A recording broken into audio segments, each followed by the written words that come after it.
Airport industry की बात, airports की बात करते हैं।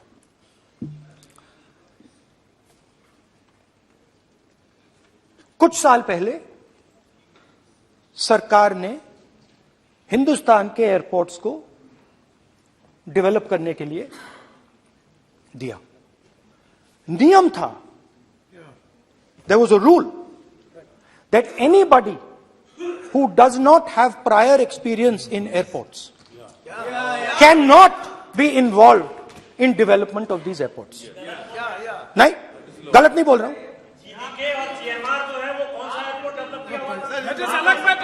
आप बैठ जाइए।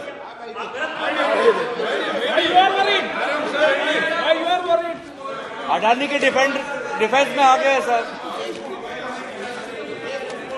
देखिए, अरे माननीय सदस्य प्लीज मेरी बात सुनो। तो एक मिनट मेरी बात सुनो। ये एक मिनट बात सुनेंगे। ये संसद है, अपन किस दिशा पर चर्चा कर रहे हैं ये देश देख रहा है। हमें राष्ट्रपति अभिभाषण पर चर्चा करें तो उचित रहे। तो आपको तो रूल था, नियम था। हाँ, पॉइंट ऑफ ऑर्डर किस पे है ये? सर कैसे एयरपोर्ट का प्राइवेटाइजेशन तो उनके समय हुआ, ऐसी कोई पार्टी थी जिसका अनुभव था? ये कौन सी बात कर रहे हैं? बोलिए। ओके प्लीज ओके, बोलने दे आपको नेता को। तो बोलने दे आपको नेता को। रूल था, प्लीज बोलने दे। रूल था कि अगर कोई एयरपोर्ट बिजनेस में नहीं था तो वो इन एयरपोर्ट्स को ले नहीं सकता था। इस रूल को हिंदुस्तान की सरकार ने बदला। किसी ने भी बनाया हो रूल था, किसी ने भी बनाया हो रूल था। रूल बनाया किसने बात नहीं है, रूल बदला किसने बात है। रूल बदला गया,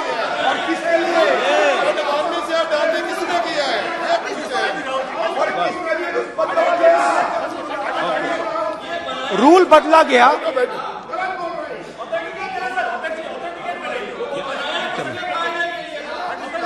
सर चलता रहेगा क्या सर? आप रूल को बदला गया। सर बोलने दीजिए। करना चाहिए सर, ऑथेंटिकेट करना चाहिए। चलिए आप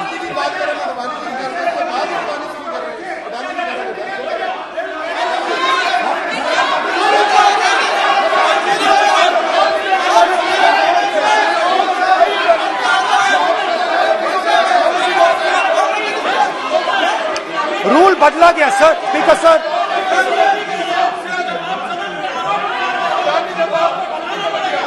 बैठे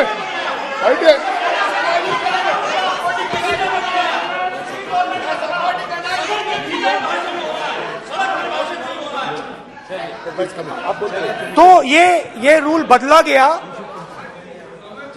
उस समय मीडिया में इसके बारे में चर्चा हुई थी।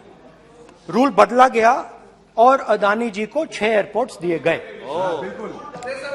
उसके बाद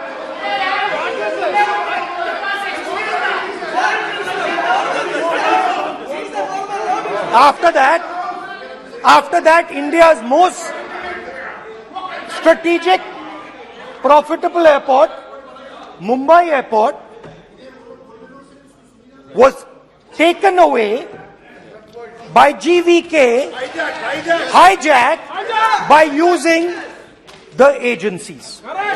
The agencies को रिजल्ट क्या आया?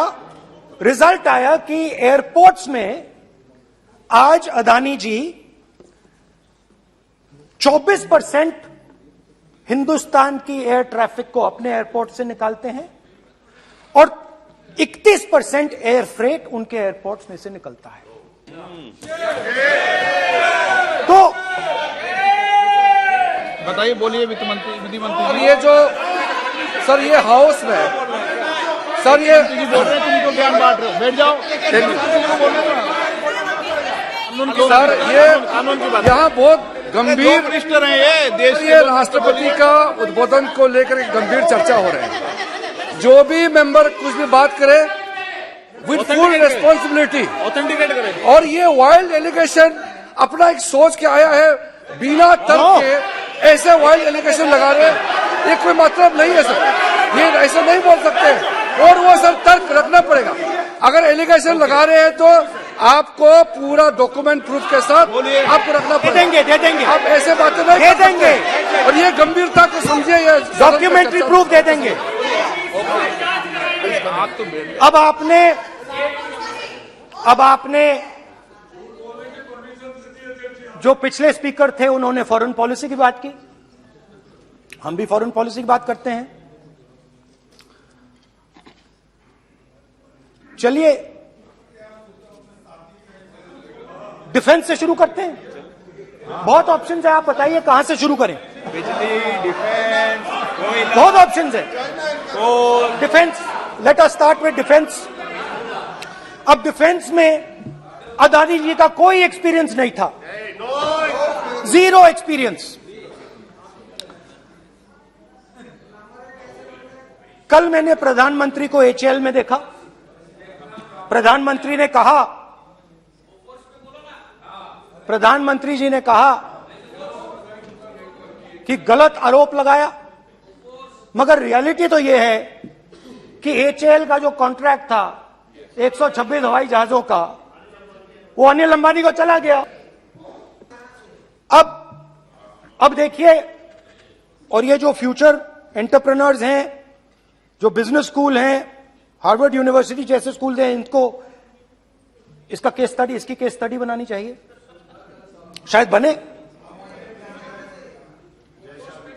How to use government power to build individual businesses, case study.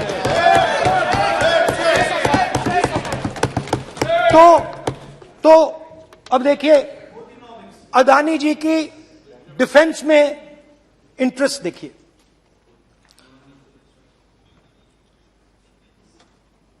Elbit company के साथ हिंदुस्तान में अदानी जी ड्रोन्स बनाते हैं। ड्रोन्स को हिंदुस्तान की एयरफोर्स, आर्मी, नेवी के लिए रीफिट करते हैं।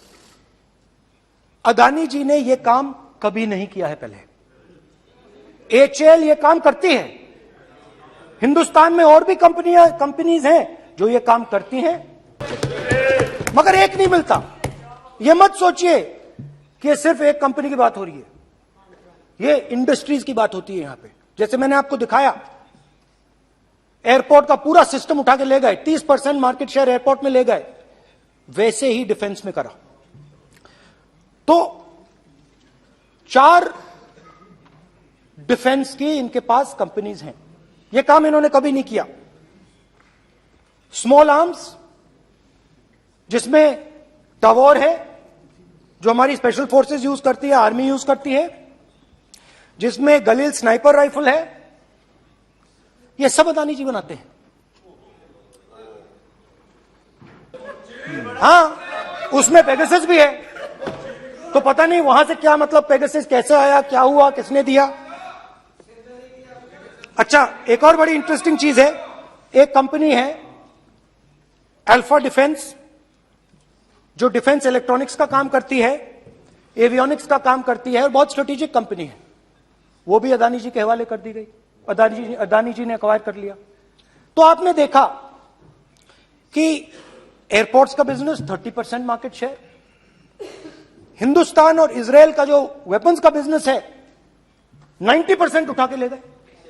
अब मैंने आपको इजराइल की बात बताई, ऑस्ट्रेलिया चलते हैं। कोयला, ऑस्ट्रेलिया चलिए। ऑस्ट्रेलिया में अदानी जी जाके, नहीं क्यों? आप तो डिबेट करना चाहते थे, आप भी तो डिबेट करना चाहते थे। आपने बोला था कोई भी विषय पे डिबेट हो, तो हो गया अब डिबेट। अब क्यों डर रहे हो डिबेट से? अब क्यों डर रहे हो डिबेट से? क्यों डर रहे हो? जब हमने जेपीसी की मांग की, आपने बोला सदन में उठाओ। अब क्यों डर रहे हो? अब क्यों डर रहे हो? अब क्यों डर रहे हो? आप चर्चा से क्यों डर रहे हो? चर्चा से डर रहे हो आप?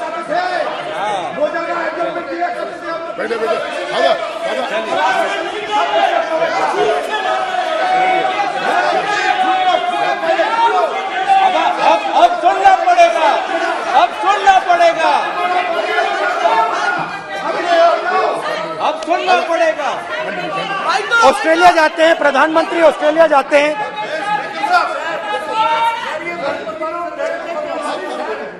प्रधानमंत्री ऑस्ट्रेलिया जाते हैं।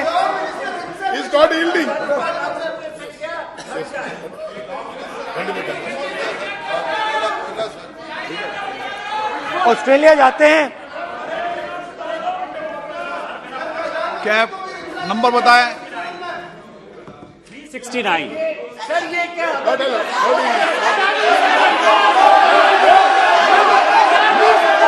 369 सर, ये कहता है सर, एक पेपर और document to be laid on the table shall be duly authenticated by the member presenting. देखिए पूरा सरकार इन्होंने सर, मैं इनको चैलेंज करता हूं कि जीएमआर और जीबीके उसको कब एयरपोर्ट का जो है संचालन का अधिकार था और कौन सा रूल है वो कोट करे सर। किस रोल के आधार पर ये इनको मैं चैलेंज करता हूं, पूरी कांग्रेस पार्टी को चैलेंज करता हूं कि जीएमआर और जीबीके को कौन सा एयरपोर्ट चलाने का लाइसेंस जब दिया तो उनको उसका नॉलेज था। मैं चैलेंज करता हूं पूरी कांग्रेस पार्टी को। जब इन्होंने बिरला को बनाने का दिया, डालमिया को बनाने का दिया, टाटा को बनाने का दिया लाइसेंस, उस वक्त उनको कौन सा मोटर चलाने का अधिकार था सर। ये गलत बयानी कर रहे हैं। मेरा ये कहना है कि आप एलिगेशन प्रधानमंत्री के ऊपर लगा रहे हैं, आप पेपर दीजिए और कौन सा रूल भारत सरकार ने चेंज किया एयरपोर्ट में अडानी के लिए वो ऑथेंटिकेट कीजिए, नहीं तो इस तरह की बात नहीं कर सकते हैं।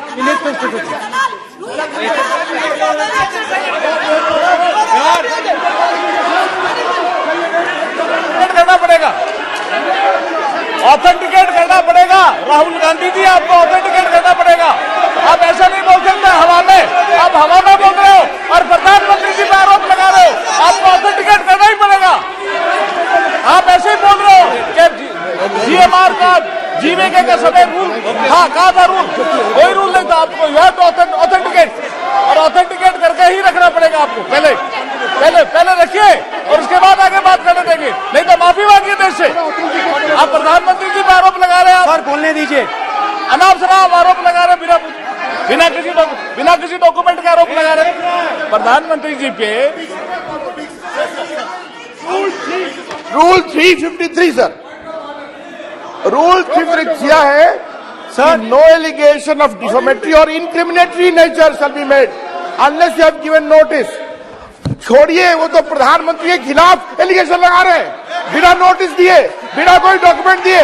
सर ये रिकॉर्ड पर नहीं जाना चाहिए सर, ये बिल्कुल रूल का उल्लंघन है। और क्या क्या बातें वो कह रहे हैं सर, मैं उसको रिपीट नहीं करना। Reckless allegation, baseless allegation, in violation of rules, sir ये स्वीकार नहीं होना चाहिए। ओके सर, एक सब बैठिए। ऑस्ट्रेलिया पीएम जाते प्लीज हैं। बैठिए, आप प्लीज बैठिए। वरिष्ठ वकील साहब बैठिए। ऑस्ट्रेलिया जाते हैं। एक मिनट राहुल जी, एक मिनट। नियम 369 भी मैंने देखा है, 353 भी देखा है।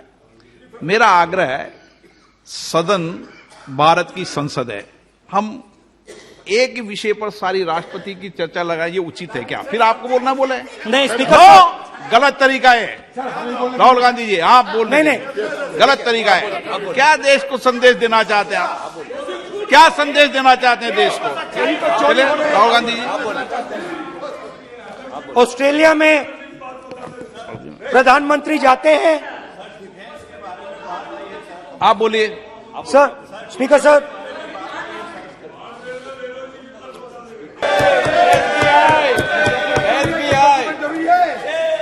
सर इसका भी डॉक्यूमेंट जरूरी है क्या, बताओ। मोदी जी, आपका सरकार की पास है। अधीर प्लीज। उसके बाद मैं उदाहरण दे रहा हूं, पूरी दुनिया में मोदी जी जाते हैं, घूमते हैं, तो मैं बता देता हूं क्या होता है वहां पे। बांग्लादेश में गए, हाँ काम पे ही जा रहे हैं, वही तो बोल रहा हूं, काम पे जा रहे हैं। बांग्लादेश जाते हैं तो ये रही आपकी फॉरेन पॉलिसी। ये हिंदुस्तान की फॉरेन पॉलिसी नहीं है।